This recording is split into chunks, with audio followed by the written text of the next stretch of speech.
Hi friends, இன்னைக்கு நம்ம கிச்சன்ல எல்லாருக்குமே ரொம்ப பிடிச்ச சில்லி பிரெட் நம்ம வீட்லயே எப்படி ரொம்ப ஈஸியா செய்யறதுன்னு பார்க்க போறோம். நம்ம கடையில விக்கிற சாஸ்லாம் எதுவுமே சேர்க்காம நம்ம வீட்ல இருக்க பொருளை வச்சு ரொம்ப ஈஸியா டேஸ்டியா இத செஞ்சிரலாம். இதுவரைக்கும் தமிழ் ஃபன் சேனலை சப்ஸ்கிரைப் பண்ணாத நண்பர்கள் சப்ஸ்கிரைப் பண்ணிக்கோங்க. அப்படியே பக்கத்துல இருக்க பெல் ஐகானை கிளிக் பண்ணிருங்க.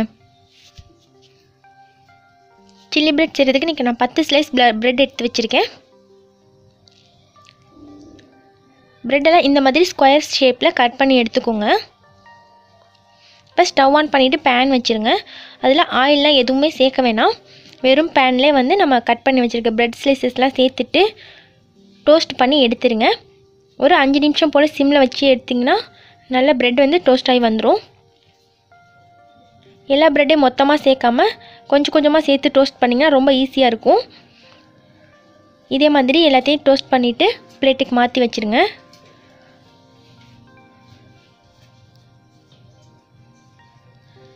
இப்போ எல்லாம் மாத்தியாச்சு. ஸ்டவ் ஆன் பண்ணிட்டு pan வச்சிருங்க. 1.5 குழிக்கண்டி அளவுக்கு ஆயில் சேர்த்துக்கோங்க.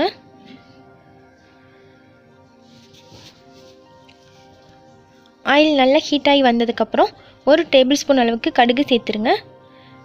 கடுகு நல்லா பொரிஞ்சு வரட்டும்.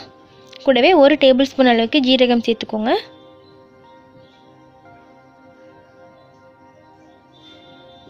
ஜீரகம் நல்லா பொரிஞ்சிருச்சு. கூடவே 2 கொத்து கருவேப்பிலை சேர்த்துருங்க.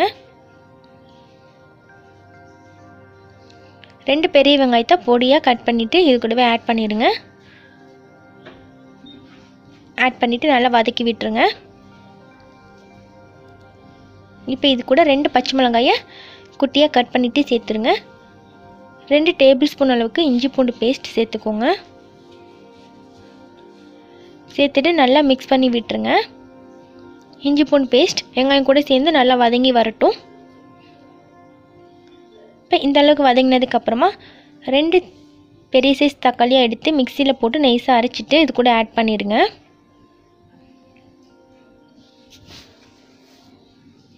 தக்காளி வதங்கிட்டு இருக்கும்போதே கூடவே தேவையான அளவு உப்பு சேர்த்துருங்க. 1 டீஸ்பூன் மஞ்சள் தூள், 1 டீஸ்பூன் மிளகாய் தூள்,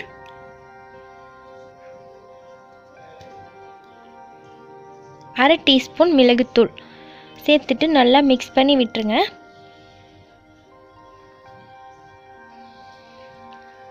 தக்காளி மசாலா எல்லாம் சேர்ந்து நல்லா பச்சை வாசனை போய் வதங்கி வரட்டும். இப்போ இந்த அளவுக்கு நல்லா வதங்கி வந்ததுக்கப்புறமா 1/2 குடமிளகாயை இந்த மாதிரி பொடியாக கட் பண்ணிவிட்டு இது கூட ஆட் பண்ணிடுங்க. குடமிளகாய் சேர்த்துட்டு நம்ம ரொம்ப வதக்க தேவையில்லை. ஒரு 2 நிமிஷம் வதக்கிட்டிங்கன்னா போதும். இப்போ இது கூட 1/2 எலுமிச்சம்பழத்தோட சாறு பிழிஞ்சு விட்டுருங்க.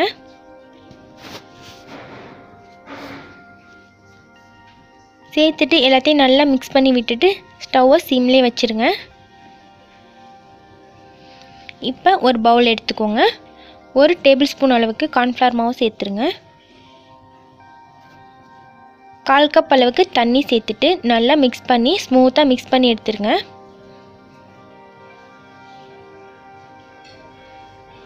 இப்போ இந்த மிக்ஸிங்கையும் நம்ம மசாலா கூட ஆட் பண்ணிடலாம். நம்ம கார்ன்ஃப்ளவர் மாவு சேர்த்து மிக்ஸ் பண்ணும்போது இந்த மசாலா எல்லாம் பிரெட்டில் வந்து நல்லா ஸ்ப்ரெட் ஆகுறதுக்கு நல்லாயிருக்கும். ஒரு 2 நிமிஷம் போல் இது நல்லா கொதித்து வரட்டும். இப்போ இந்த அளவுக்கு வந்ததுக்கப்புறம் நம்மளோட பிரெட் ஸ்லைசஸில் இது கூட ஆட் பண்ணிடலாம்.